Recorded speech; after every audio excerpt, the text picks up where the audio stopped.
ਖੁਸ਼ਖਬਰੀ ਜੀ, ਅੰਮ੍ਰਿਤਸਰ ਤੋਂ ਬੈਰਗਮੋ ਦੀ special flight 20 March ਦੀ ਹੋ ਗਈ ਹੈ ਜੀ। ਤੁਸੀਂ ਲਾਂਬਾ ਟਰੈਵਲ ਦੇ ਨਾਲ ਕੰਟੈਕਟ ਕਰੋ 9879390078। ਇਹਦਾ ਪੰਜਾਬੀ ਕਹੋਗੇ ਤਾਂ ਤੁਹਾਨੂੰ 1000 ਦਾ ਜਿਹੜਾ ਡਿਸਕਾਊਂਟ ਮਿਲਣਾ ਜੀ। ਅਤੇ ਇਹਦੇ ਨਾਲ 20 ਮਾਰਚ ਦੀ ਜਿਹੜੀ ਟਿਕਟ ਵਾ ਫੋਨ ਕਰਕੇ ਕਰ ਦਿਓ ਫੁੱਲ ਜੀ।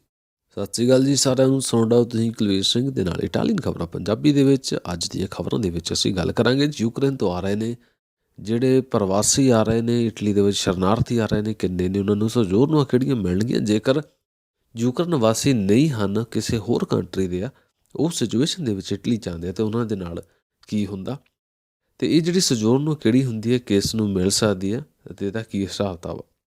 ਉਸ ਤੋਂ ਬਾਅਦ ਵਿਆਹ ਦੇ ਚੱਕਰਾਂ ਦੇ ਵਿੱਚ 49 ਬੰਦਿਆਂ ਸਿਰ ਇਨਕੁਆਇਰੀ ਹੋਈ। ਸਭ ਤੋਂ ਪਹਿਲਾਂ ਇਸ ਖਬਰ ਵੱਲ ਚੱਲਦੇ ਹਾਂ ਜੀ। ਨਕਲੀ ਵਿਆਹ ਕਰਵਾ ਕੇ ਦਵਾ ਰਹੇ ਸੀ ਪੇਪਰ, ਕਜ਼ਹਿਰਤਾ ਦੇ ਵਿੱਚ 49 ਬੰਦਿਆਂ ਸਿਰ ਇਨਕੁਆਇਰੀ ਹੋ ਗਈ ਹੈ। 2013 ਅਤੇ 2015 ਦੇ ਵਿਚਕਾਰ ਇਹ ਕਰਾ ਰਹੇ ਸਨ ਵਿਆਹ। ਇਟਾਲੀਅਨ ਮੁੰਡਾ ਸੀ ਜਾਂ ਫਿਰ ਇਟਾਲੀਅਨ ਕੁੜੀ ਸੀ, ਉਹਨਾਂ ਦੇ ਨਾਲ ਵਿਆਹ ਕਰਾਉਂਦੇ ਸੀ, ਡਿਵੋਰਸ ਕਰਾਉਂਦੇ ਸੀ, ਲੋਕਾਂ ਨੂੰ ਪੇਪਰ ਦਵਾਉਂਦੇ ਸੀ ਅਤੇ ਉਸ ਤੋਂ ਬਾਅਦ ਪੈਸੇ ਲੈ ਕੇ ਰਫਾ ਦਫਾ ਹੋ ਜਾਂਦੇ ਸਨ।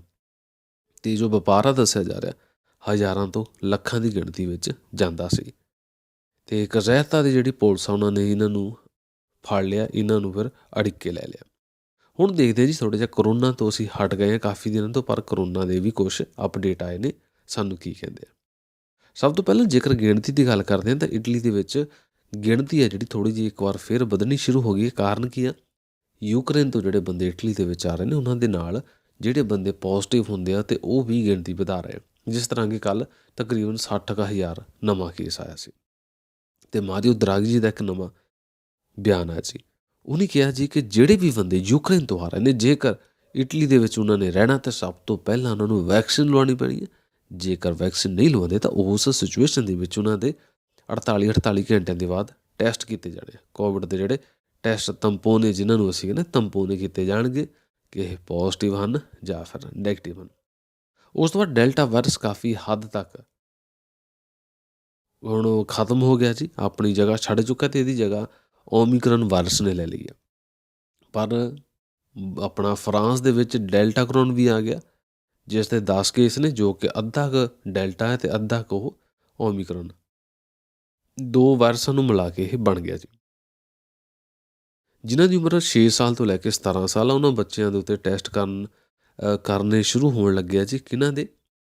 ਫਾਈਜ਼ਰ ਦੀ ਕੰਪਨੀ ਦੀਆਂ ਜਿਹੜੀਆਂ ਗੋਲੀਆਂ, ਉਹਨਾਂ ਦੇ ਜਿਹੜੇ ਟੈਸਟ ਸ਼ੁਰੂ ਹੋਣ ਲੱਗੇ ਆ।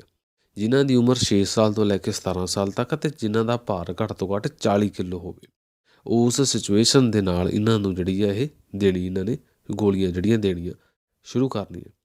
ਉਸ ਤੋਂ ਬਾਅਦ ਜਿਹੜਾ ਗ੍ਰੀਨ ਪਾਸ ਦੇ ਉੱਤੇ ਇੱਕ ਨਵਾਂ ਅਪਡੇਟ ਆ ਰਿਹਾ। ਦੱਸਿਆ ਜਾ ਰਿਹਾ ਕਿ ਜਿਨ੍ਹਾਂ ਵੀ ਰੈਸਟੋਰੈਂਟਾਂ ਕੋਲ ਬਾਹਰ ਬੈਠਣ ਲਈ ਜਗ੍ਹਾ, ਉੱਥੇ ਬਾਹਰ ਬਿਠਾਲ ਕੇ ਖਿਲਾਉਣ ਦੇ ਲਈ ਗ੍ਰੀਨ ਪਾਸ ਦੀ ਜਿਹੜੀ ਮਿਆਦ ਆ ਖਤਮ ਕੀਤੀ ਜਾਣੀ ਆ। ਇਸ ਟਾਈਮ ਸਿਰਫ ਗੱਲ ਆ 31 ਮਾਰਚ ਤੋਂ ਕਿਹਾ ਜਾ ਰਿਹਾ ਕਿ ਇਹ ਕੰਮ ਸ਼ੁਰੂ ਕਰ ਦੇਣਾ। ਸੁਪਰ ਗ੍ਰੀਨ ਪਾਸ ਨੂੰ ਜਿਹੜਾ ਲੈਣ ਵਾਲਾ, ਇਹ ਕੰਮ ਖਤਮ ਕਰ ਦਿੱਤਾ ਜਾਣਾ। ਉਸ ਤੋਂ ਬਾਅਦ ਆਸਟਰੀਆ ਨੇ ਜਿਹੜਾ ਵੈਕਸੀਨ ਨੂੰ ਕੰਪਲਸਰੀ ਕੀਤਾ ਹੋਇਆ ਸੀ, ਇਸ ਕਾਨੂੰਨ ਨੂੰ ਸਸਪੈਂਡ ਕਰ ਦਿੱਤਾ ਜੀ। ਦੱਸਿਆ ਜਾ ਰਿਹਾ ਕਿ ਹੁਣ ਇਸ ਕਾਨੂੰਨ ਦੀ ਕਿਸੇ ਵੀ ਪਾਸੇ ਲੋੜ ਨਹੀਂ ਪੜੀ। ਉਸ ਤੋਂ ਬਾਅਦ ਜਿੰਨੇ ਵੀ ਬੰਦੇ 50 ਸਾਲ ਤੋਂ ਜਿਨ੍ਹਾਂ ਦੀ ਉਮਰ ਉੱਤੇ ਸੀ, ਉਹਨਾਂ ਨੂੰ ਹੁਣ ਤੱਕ ਕਿਸੇ ਵੀ ਇੱਕ ਬੰਦੇ ਨੂੰ ਜੁਰਮਾਨਾ ਨਹੀਂ ਆਇਆ।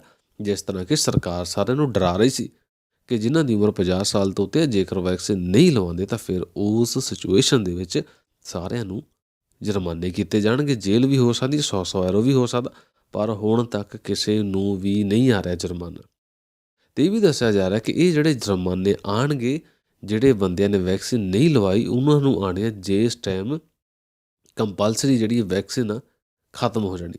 ਜਿਸ ਟਾਈਮ ਵੈਕਸੀਨੇਸ਼ਨ ਦਾ ਕੰਮ ਕੰਪਲਸਰੀ ਹੋਣ ਦੀ ਡੇਟ ਖਤਮ ਹੋ ਜਾਣੀ ਆ, ਉਸ ਵੇਲੇ 15 ਜੂਨ ਤੋਂ ਬਾਅਦ ਬੰਦਿਆਂ ਨੂੰ ਜੁਰਮਾਨੇ ਆਉਣੇ ਸ਼ੁਰੂ ਹੋਣਗੇ। ਉਸ ਤੋਂ ਪਹਿਲਾਂ ਜਿਹੜੇ ਆ ਜੁਰਮਾਨੇ ਨਹੀਂ ਆਉਣੇ। ਉਸ ਤੋਂ ਬਾਅਦ ਗੱਲ ਕਰਦੇ ਹਾਂ ਜੀ ਹੁਣ ਇਸ ਟਾਈਮ ਯੂਕਰੇਨ ਅਤੇ ਜੋ ਰਸ਼ੀਆ ਦੇ ਵਿਚਕਾਰ ਜੰਗ ਚੱਲ ਰਹੀ ਹੈ, ਇਹਦੇ ਵਿੱਚ 14ਵੇਂ ਦਿਨ ਦੇ ਵਿੱਚ ਕੀ ਹੋਇਆ। ਇਸ 14ਵੇਂ ਦਿਨ ਦੇ ਵਿੱਚ 6 ਸ਼ਹਿਰਾਂ ਦੇ ਵਿੱਚ ਲੋਕਾਂ ਨੂੰ ਇਵੈਕੂਏਟ ਕਰਨ ਦੇ ਲਈ, ਲੋਕਾਂ ਨੂੰ ਕੱਢਣ ਦੇ ਲਈ ਗੋਲੀਆਂ ਫਾਇਰਿੰਗ ਰੋਕੀ ਹੈ। ਅਤੇ ਉਸ ਤੋਂ ਬਾਅਦ ਅਮਰੀਕਾ ਤੋਂ ਕਾਫੀ ਅਪਡੇਟ ਆ ਰਹੇ ਨੇ। ਅਮਰੀਕਾ ਵਾਲਿਆਂ ਨੇ ਇਹਨਾਂ 'ਤੇ ਪਾਬੰਦੀਆਂ ਲਾਤੀਆਂ। ਯੂਰਪ ਦੀ ਜਿਹੜੀ ਕਮਿਸ਼ਨ ਆ, ਇੰਗਲੈਂਡ ਵਾਲੇ ਵੀ ਸਾਰੇ ਪਾਬੰਦੀਆਂ ਲਾ ਰਹੇ ਆ। ਗੈਸ, ਪੈਟਰੋਲ, ਡੀਜ਼ਲ ਸਭ ਦਾ ਰੇਟ ਵੱਧ ਰਿਹਾ ਅਤੇ ਵੱਧਦੇ ਹੋਏ ਰੇਟਾਂ ਨੂੰ ਦੇਖਦੇ ਹੋਏ ਮਾਰੀਓ ਦਰਾਗੀ ਜੀ ਦਾ ਵੀ ਇੱਕ ਬਿਆਨ ਆਇਆ। ਉਹ ਕਹਿ ਰਹੇ ਨੇ ਕਿ ਇਹ ਜਿਹੜੇ ਜੁਰਮਾਨੇ ਆ ਕਾਫੀ ਲੰਬੇ ਟਾਈਮ ਤੱਕ ਰਹਿਣਗੇ। ਇਸ ਕਰਕੇ ਸਾਨੂੰ ਆਮ ਨਾਗਰਿਕਾਂ ਨੂੰ, ਫੈਕਟਰੀਆਂ ਨੂੰ, ਇਹਨਾਂ ਨੂੰ ਅੱਗੇ ਚਲਾਉਣ ਦੇ ਲਈ ਆਰਥਿਕ ਵਿਵਸਥਾ ਸਾਡੀ ਨਹੀਂ ਰੁਕਣੀ ਚਾਹੀਦੀ ਬਾਹਰਲੀ ਜੰਗ ਕਰਕੇ। ਇਸ ਕਰਕੇ ਸਾਨੂੰ ਲੋਕਾਂ ਦੀ ਹੈਲਪ ਕਰਨ ਦੀ ਲੋੜ ਆ, ਸਾਨੂੰ ਲੋਕਾਂ ਦੀ ਜਿਹੜੀ ਹੈ ਸਹਾਇਤਾ ਕਰਨ ਦੀ ਲੋੜ ਹੈ। ਜਿਸ ਕਾਰਨ ਅਸੀਂ ਬਹੁਤ ਜਲਦ ਨਵੇਂ ਫੰਡ ਲੈ ਕੇ ਆਵਾਂਗੇ ਜਿਨ੍ਹਾਂ ਨਾਲ ਲੋਕਾਂ ਨੂੰ ਸੁੱਖ ਦਾ ਸਾਹ ਆਵੇ। ਜਿਸ ਤਰ੍ਹਾਂ ਕਿ ਤੁਸੀਂ ਦੇਖ ਸਕਦੇ ਹੋ ਕਿ ਹੁਣ ਆਪਣੇ ਜਿਹੜੇ ਬੁਲੈਤੇ ਅਸੀਂ ਕਹਿੰਦੇ ਬਿਜਲੀ ਦਾ, ਗੈਸ ਦਾ, ਇਹਨਾਂ ਦੇ ਵਿੱਚ ਕਾਫੀ ਹੱਦ ਤੱਕ ਸਰਕਾਰ ਵੱਲੋਂ ਰਾਹਤ ਦੇਖਣ ਨੂੰ ਮਿਲੀ ਹੈ। ਉਸ ਤੋਂ ਬਾਅਦ ਸਵੇਰ ਦਾ ਇੱਕ ਅਪਡੇਟ ਆ ਰਿਹਾ ਸੀਗਾ ਜੀ ਕਿ ਜਿਹਦਾ ਚਰਨੋਬਿਲ ਆ, ਉੱਥੇ ਦੇ ਜਿਹੜੇ ਨਿਊਕਲੀਅਰ ਪਲਾਂਟ ਆ ਉਹਨਾਂ ਦੇ ਵਿੱਚ ਬਿਜਲੀ ਕੱਟ ਦਿੱਤੀ ਗਈ, ਉਹਨਾਂ ਨੂੰ ਬੰਦ ਕਰ ਦਿੱਤਾ ਗਿਆ ਅਤੇ ਸਿਰਫ 48 ਘੰਟਿਆਂ ਦਾ ਟਾਈਮ ਆ ਜੀ। ਉਸ ਤੋਂ ਬਾਅਦ ਜਨਰੇਟਰ ਜੋ ਕਿ ਉੱਥੇ ਦੇ ਤਾਪਮਾਨ ਨੂੰ ਠੰਡਾ ਰੱਖਦੇ ਨੇ ਉਨੀ ਬੰਦ ਹੋ ਜਾਣਾ ਅਤੇ ਉਸ ਤੋਂ ਬਾਅਦ ਉਹ ਜਿਹੜੇ ਸਬਸਤਾਂਸੇ ਰਾਡੀਓ ਐਕਟਿਵ ਆ, ਜਿਹੜੇ ਰੇਡੀਏਸ਼ਨ ਵਾਲੇ ਕਣ ਨੇ, ਉਹਨਾਂ ਨੇ ਹਵਾ ਦੇ ਵਿੱਚ ਛੱਡਣੇ ਸ਼ੁਰੂ ਕਰ ਦੇਣੇ। ਸਵੇਰ ਤੋਂ ਲੈ ਕੇ ਦੁਪਹਿਰ ਸ਼ਾਮ ਤੱਕ ਇਹ ਇੱਕ ਖਤਰੇ ਵਾਲੀ ਨਿਊਜ਼ ਸੀ। ਪਰ ਉਸ ਤੋਂ ਬਾਅਦ ਜਿਹੜੀ ਇੰਟਰਨੈਸ਼ਨਲ ਏਜੰਸੀ ਆ ਰੇਡੀਏਸ਼ਨ ਵਾਲੀ, ਉਹਨਾਂ ਨੇ ਕਿਹਾ ਕਿ ਇੱਦਾਂ ਦਾ ਕੋਈ ਵੀ ਖਤਰਾ ਨਹੀਂ ਹੈਗਾ, ਕਿਉਂਕਿ ਇਹ ਐਟੋਮਿਕ ਰੇਡੀਏਸ਼ਨ ਵਾਲੇ ਜਿਹੜੇ ਇੰਟਰਨੈਸ਼ਨਲ ਏਜੰਸੀ ਆ ਉਹ ਕਹਿ ਰਹੇ ਨੇ ਕਿ 7 ਚੀਜ਼ਾਂ ਨੇ ਜਿਨ੍ਹਾਂ ਦਾ ਧਿਆਨ ਰੱਖਣਾ ਚਾਹੀਦਾ, ਜਿਨ੍ਹਾਂ ਦੇ ਵਿੱਚ ਖਾਸ ਬੰਦੇ ਆਪਣੀ ਮਰਜ਼ੀ ਨਾਲ ਕੰਮ ਕਰਨ, ਬਿਨਾਂ ਸਟਰੈਸ ਤੋਂ ਕੰਮ ਕਰਨ, ਬੰਦੇ ਸਵਾਲ ਜਵਾਬ ਕਰਨ, ਇੰਟਰਨੈਟ ਹੋਵੇ।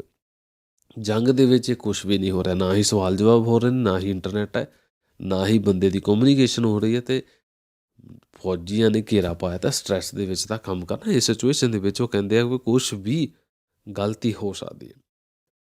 ਸ਼੍ਰੀ ਗੁਰੂ ਰਵਿਦਾਸ ਗੁਰਦੁਆਰਾ ਬਸਾਨੂੰ ਇਟਲੀ ਦੇ ਵਿੱਚ 645ਵਾਂ ਪ੍ਰਕਾਸ਼ ਪੁਰਬ ਮਨਾਇਆ ਜਾ ਰਿਹਾ ਜੀ। ਦਿਨ ਸ਼ੁੱਕਰਵਾਰ 11 ਮਾਰਚ, 12 ਮਾਰਚ ਅਤੇ 13 ਮਾਰਚ ਨੂੰ ਵੀ ਉੱਥੇ ਸ਼੍ਰੀ ਅਖੰਡ ਪਾਠ ਸਾਹਿਬ ਜੀ, ਆਰਤੀ ਅਤੇ ਅਖੰਡ ਪਾਠ ਸਾਹਿਬ ਜੀ ਹੋਏਗਾ ਅਤੇ ਭੋਗ ਉਪਰੰਤ ਭਾਈ ਮਨਦੀਪ ਸਿੰਘ ਹੀਰਾਵਾਲੀਆ ਦੇ ਢਾਡੀ ਜੱਥੇ ਵੱਲੋਂ ਸੰਗਤਾਂ ਨੂੰ ਗੁਰ ਇਤਿਹਾਸ ਤੋਂ ਜਾਣੂ ਕਰਵਾਇਆ ਜਾਏਗਾ।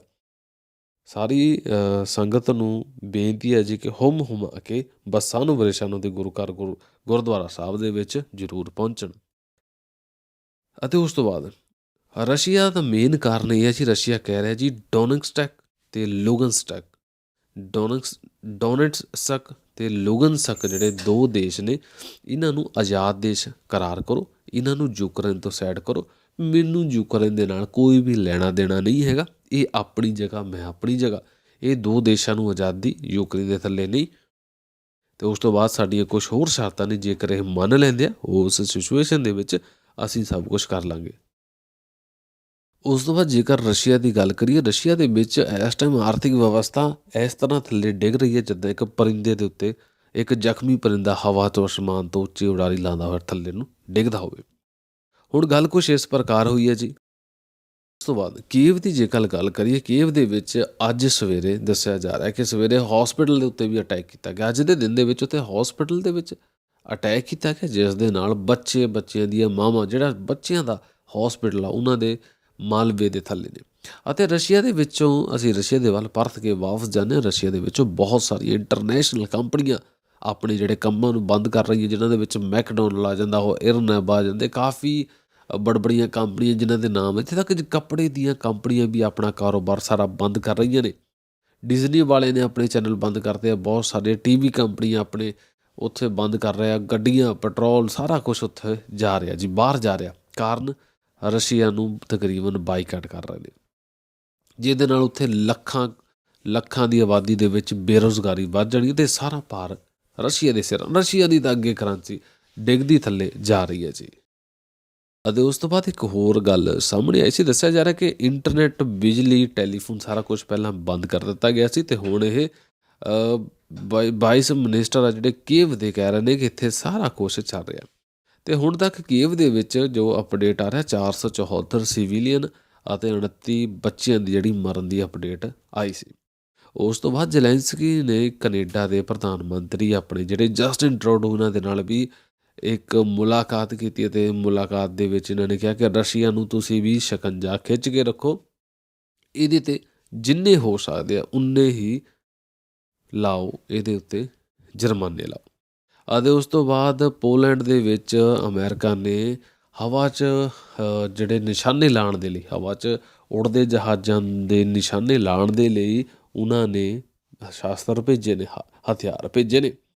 ਅਤੇ ਅਮਰੀਕਾ ਦੀ ਜਿਹੜੀ ਮਿਲਟਰੀ ਆ ਜਰਮਨ ਦੇ ਵਿੱਚ ਵੀ ਪਹੁੰਚ ਗਈ ਆ ਜੀ। ਉਹਨਾਂ ਨੇ ਤਕਰੀਬਨ ਆਪਣੇ ਗਰੁੱਪ ਨੂੰ ਭੇਜਿਆ ਅਤੇ ਫੋਟੋਆਂ ਵੀਡੀਓ ਵਾਇਰਲ ਕੀਤੀ।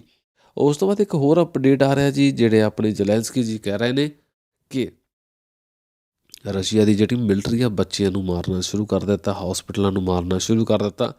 ਜਦ ਕਿ ਜੇਕਰ ਦੇਖਿਆ ਜਾਵੇ ਤਾਂ ਜੋ ਇੰਟਰਨੈਸ਼ਨਲ ਕਾਨੂੰਨ ਆ ਉਹਦੇ ਹਿਸਾਬ ਦੇ ਨਾਲ ਜਿਸ ਟਾਈਮ ਇੱਕ ਦੇਸ਼ ਦੂਸਰੇ ਦੇਸ਼ 'ਤੇ ਹਮਲਾ ਕਰਦਾ ਤਾਂ ਉਹਦੇ ਵਿੱਚ ਕੁਛ ਗੱਲਾਂ ਨੇ ਜਿਨ੍ਹਾਂ ਦਾ ਧਿਆਨ ਦੇਣ ਦੀ ਲੋੜ ਆ। ਜਿੱਦਾਂ ਕਿ ਜਨਹਿਤ ਵਿੱਚ ਜਾਰੀ ਕਰਨ ਦੇ ਲਈ ਪਹਿਲਾਂ ਤਾਂ ਬੰਦਿਆਂ ਨੂੰ ਭੱਜਣ ਦਾ ਮੌਕਾ ਦੇਣਾ ਚਾਹੀਦਾ ਜਿਹੜੇ ਸਿਵੀਲੀਅਨ। ਉਸ ਤੋਂ ਬਾਅਦ ਜਿਹੜੀਆਂ ਚੀਜ਼ਾਂ ਬਹੁਤ ਭਾਰੀ ਮਾਤਰਾ 'ਚ ਨੁਕਸਾਨ ਕਰ ਸਕਦੀਆਂ ਨੇ, ਜਿੱਦਾਂ ਪੁਲ ਹੋ ਗਿਆ, ਮਿਲਟਰੀ ਬੇਸ ਹੋ ਗਿਆ, ਜਾਂ ਫਿਰ ਡੈਮ ਹੋ ਗਏ, ਜਾਂ ਨਿਊਕਲੀਅਰ ਪਲਾਂਟ ਹੋ ਗਏ, ਇਹਨਾਂ 'ਤੇ ਹਮਲਾ ਨਹੀਂ ਕਰਨਾ। ਰਸ਼ੀਆ ਨੇ ਤਾਂ ਇਹ ਕੰਮ ਕਰ ਲਿਆ ਜੀ, ਨਿਊਕਲੀਅਰ ਪਲਾਂਟ 'ਤੇ ਹਮਲਾ ਕਰਕੇ ਕਾਬੂ ਕਰ ਲਏ ਨੇ। ਇਸ ਹਿਸਾਬ ਦੇ ਨਾਲ ਰਸ਼ੀਆ ਜਿਹੜੇ ਇੰਟਰਨੈਸ਼ਨਲ ਲਾਅ ਸਾਰੇ ਤੋੜ ਰਿਹਾ, ਜਿਸ ਕਾਰਨ ਇਹਨੂੰ ਕਾਫੀ ਹਰਜਾਨੇ ਵੀ ਭਰਨੇ ਪੈਣੇ ਆ। ਗੱਲ ਕਰਦੇ ਜ਼ੈਲੈਂਸਕੀ ਜੀ, ਉਹ ਕਹਿ ਰਿਹਾ ਕਿ ਬੱਚਿਆਂ ਨੂੰ ਮਾਰਨਾ ਸ਼ੁਰੂ ਕਰ ਦਿੱਤਾ ਜੀ ਇਸ ਬੰਦੇ ਨੇ, ਇਹਨਾਂ ਦੀ ਮਿਲਟਰੀ ਨੇ। ਇਸ ਨੂੰ ਯੂਕਰੇਨ ਨੂੰ ਕਹਿੰਦਾ ਨੋ ਫਲਾਈ ਜ਼ੋਨ ਡਿਕਲੇਅਰ ਕਰੋ। ਦੇਖੋ ਜੀ, ਇਹ ਬੰਦਾ ਨੋ ਫਲਾਈ ਜ਼ੋਨ ਡਿਕਲੇਅਰ ਕਰਨ ਦੇ ਹੱਕ ਦੇ ਵਿੱਚ ਆ। ਇਹ ਜਿਹੜਾ ਆਪਣਾ ਜ਼ੈਲੈਂਸਕੀ ਜੀ ਆ, ਬਹੁਤ ਸਾਰੇ ਇਸ ਰਾਸ਼ਟਰਪਤੀ ਨੂੰ ਕਹਿ ਰਹੇ ਨੇ, ਮੰਨ ਰਹੇ ਨੇ। ਇਸ ਟਾਈਮ ਦੁਨੀਆ ਦੇ ਵਿੱਚ ਦੋ ਪੱਖ ਹੋ ਗਏ ਨੇ। ਇੱਕ ਪੱਖ ਕਹਿ ਰਿਹਾ ਕਿ ਇਹ ਇੱਕ ਸੱਚਾ ਦੇਸ਼ ਭਗਤ ਹੈ ਜੋ ਕਿ ਡਰ ਕੇ ਮਰਨ ਦੇ ਨਾਲੋਂ ਲੜ ਕੇ ਸ਼ਹੀਦ ਹੋਣ ਦੇ ਵਿੱਚ ਵਿਸ਼ਵਾਸ ਕਰ ਰਿਹਾ। ਦੂਸਰੇ ਪਾਸੇ ਇੱਕ ਦੂਸਰਾ ਪੱਖ ਆ, ਉਹ ਕਹਿ ਰਹੇ ਨੇ ਕਿ ਸਿਰਫ 2 ਸ਼ਹਿਰਾਂ ਨੂੰ ਆਜ਼ਾਦ ਕਰਨ ਦੇ ਵਿੱਚ ਲੱਖਾਂ ਬੰਦਿਆਂ ਦੀ ਜੇਕਰ ਜਾਨ ਬਚ ਸਕਦੀ ਆ, ਪਰਿਵਾਰ ਜਿਹੜੇ ਆ ਖਰਾਬ ਹੋਣ ਤੋਂ, ਬਰਬਾਦ ਹੋਣ ਤੋਂ ਬਚ ਸਕਦੇ ਸੀ, ਤਾਂ ਫਿਰ ਇਸ ਨੇ ਕਿਉਂ ਇਹ ਕਦਮ ਚੱਕੇ ਅਤੇ ਉਸ ਦੇ ਨਾਲ ਕਿਉਂ ਇਹ ਮੰਗ ਕਰ ਰਿਹਾ ਜੀ ਨੋ ਫਲਾਈ ਜ਼ੋਨ ਦੀ। ਇੱਕ ਵਾਰ ਫਿਰ ਯਾਦ ਕਰਾਉਣਾ ਚਾਹੁੰਦੇ ਹਾਂ ਤੁਹਾਨੂੰ, ਜੇਕਰ ਨੋ ਫਲਾਈ ਜ਼ੋਨ ਲੱਗ ਜਾਂਦਾ ਤਾਂ ਉਸ ਸਿਚੁਏਸ਼ਨ ਦੇ ਵਿੱਚ ਨਾਟੋ, ਅਮਰੀਕਾ ਦੀ ਅਤੇ ਸੰਯੁਕਤ ਰਾਸ਼ਟਰ ਦੀ ਜਿਹੜੀ ਇਹ ਫੌਜ ਆ, ਉਸ ਨੂੰ ਕੀ ਕਰਨਾ ਪੈਣਾ, ਉਸ ਏਰੀਏ ਦੇ ਵਿੱਚ ਨਿਗਰਾਨੀ ਵੀ ਕਰਨੀ ਪੈਣੀ ਫੌਜੀਆਂ ਨੂੰ ਕਿ ਕੋਈ ਵੀ ਜਹਾਜ਼ ਨਾ ਉੜੇ। ਜੇਕਰ ਕੋਈ ਘੁਸਪੈਠੀਆ ਜਹਾਜ਼ ਲੈ ਕੇ ਉੱਥੇ ਆਉਂਦਾ ਜੋ ਕਿ ਰਸ਼ੀਆ ਵਾਲਾ ਹੀ ਹੋਏਗਾ ਅਤੇ ਉਸ ਨੂੰ ਮਾਰਨਾ ਪੈਣਾ। ਅਤੇ ਅਮਰੀਕਾ ਦੀ ਫੌਜ ਵੱਲੋਂ ਰਸ਼ੀਆ ਦੇ ਜਹਾਜ਼ ਨੂੰ ਤੋੜਨਾ, ਮਾਰਨਾ, ਸਿੱਟਣਾ, ਰੋਕਣਾ ਜਾਂ ਕੈਦ ਵਿੱਚ ਕਰਨਾ ਸ਼ਰੇਆਮ ਜੰਗ ਦਾ ਐਲਾਨ ਹੈ। ਅਤੇ ਉਹਦੇ ਨਾਲ ਕੀ ਹੋ ਜਾਣਾ, ਤੀਸਰਾ ਵਿਸ਼ਵ ਯੁੱਧ ਸ਼ੁਰੂ ਹੋਣ ਦਾ ਖਤਰਾ। ਇਸ ਕਰਕੇ ਸਾਰੇ ਦੇਸ਼ ਉੱਥੇ ਨੋ ਫਲਾਈ ਜ਼ੋਨ ਜਿਹੜਾ ਲਾਉਣ ਦੇ ਹੱਕ ਵਿੱਚ ਨਹੀਂ ਨੇ, ਪਰ ਇਹ ਜ਼ੈਲੈਂਸਕੀ ਇਸ ਟਾਈਮ ਕਹੀ ਜਾ ਰਿਹਾ ਕਿ ਨੋ ਫਲਾਈ ਜ਼ੋਨ ਲਾ ਦਿਓ, ਨੋ ਫਲਾਈ ਜ਼ੋਨ ਲਾ ਦਿਓ। ਅਸੀਂ ਇਹੀ ਚਾਹੁੰਦੇ ਹਾਂ ਕਿ ਇਹ ਨਾ ਲੱਗੇ, ਰਸ਼ੀਆ ਅਤੇ ਇਹਨਾਂ ਦੀ ਆਪਸ ਵਿੱਚ ਸੰਧੀ ਹੋ ਜਾਏ। ਤੁਸੀਂ ਕਿਸ ਪੱਖ ਦੇ ਵਿੱਚ ਹੋ?